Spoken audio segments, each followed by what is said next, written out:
So Betsy DeVos is not happy about democracy prevailing in our elections. So much so that she decided to take to Fox News to go after her arch nemesis, teachers' unions. Yes, the all-powerful teachers' unions. Now, she told Fox Business Network, which, by the way, when did they ever actually talk about business? She said, the teachers' union has a stranglehold on many of the politicians in this country, both at the federal level and at the state level. Us, the teachers' unions, they have a stranglehold on everything, and that's why, of course, my agenda was beaten. Now, her agenda, of course, being charter schools and privatization of education. But it is kind of funny. Oh, those damn unions. I would get my way if it weren't for those darn teacher unions that stopped me. Really, here's the thing. Union membership is actually at record lows. And compared to the spending of people like the Koch brothers, their money actually barely makes a dent. Nonetheless, of course, money, while important in a lot of elections, isn't the sole arbiter of who wins elections.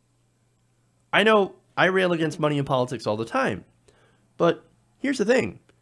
If more people are energized and more people turn out at the polls, especially if you have an administration that has caused so much trouble, well then you have results like the Republicans being drowned out by a blue wave.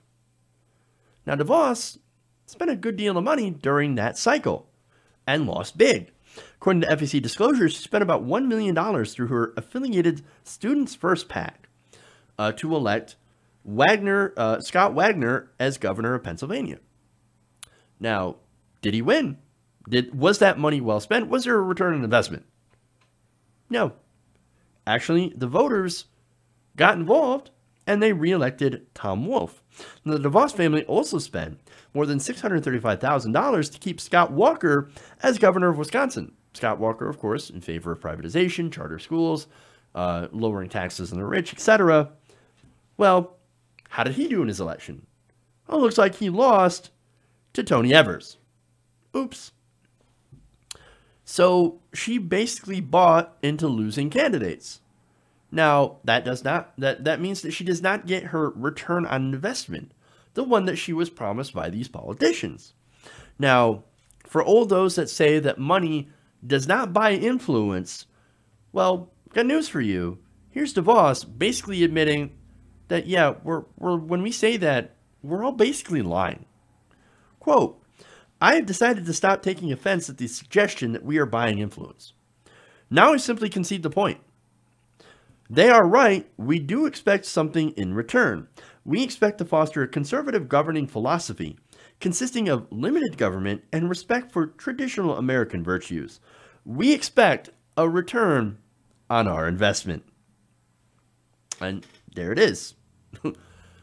She wants a return on investment. She buys our politicians, and she wants a return. Now, that return, of course, would come in the form mostly of school privatization, charter schools, which take public money and go and basically gives it to private corporations that are essentially unaccountable when it comes to education. Now, here are some examples of her corruption. One of them is when the DeVos family gave Michigan Republicans a $1.45 million campaign contribution over a 7-week period. Now, that apparently was a reward for passing a no accountability charter school law back in 2016. You know what the Detroit Free Press described this as? Quote, a filthy, moneyed kiss. Because that's what that is. And yet, somehow, it's the teachers' unions that have a stranglehold on politicians and policy. If that were true, and it's obviously not, we would have a lot more pro-union and pro-teacher legislation that is passed. Teachers wouldn't have to go try to demand a raise to their wages, which we've seen them have to do during the Trump era. Wages in a lot of these places, Oklahoma schools, Kansas schools especially, were so low that they actually had to strike in order to have at least some sort of an increase in their wages. But here's the thing, right? Going back to the stranglehold of unions. Well, we have a stranglehold, all right. It's money in politics. So I have a radical idea. How about we make sure that nobody can buy political influence? Coke money. Get it out of politics. Now, I know conservatives will be like, yeah, but what about the union money? Actually, I want the union money out too. Get it all out. It's got to go. Right now, we are awash in campaign cash. And it doesn't need to be that way, because right now, look, it's killing our democracy. We can do something different. We can actually do public funding of elections.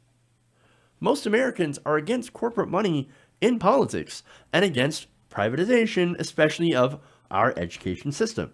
And that's what, of course, Betsy DeVos wants, ultimately. Now, when privatization shows up on the ballot, voters consistently turn it down, because it turns out the American people actually like the public school system and don't want public money coming from the school system into the pockets of private corporations. See, and they know that charter schools are usually unaccountable. And sometimes, and it varies, but in Michigan, we've had a general drop in how well our children are actually educated when they go to charter schools. They have been a colossal failure here in our state. And of course, now people know. For the last 3 years, charter school growth has actually stalled. It's actually dropped each year from 7 to 5 to 2% in growth. People know. People have caught on.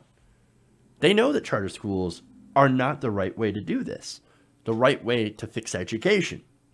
And when they turn out, they send her the message that they will no longer allow for her money to influence their votes, no matter how angry she gets about it, no matter how much she wants a return on that investment.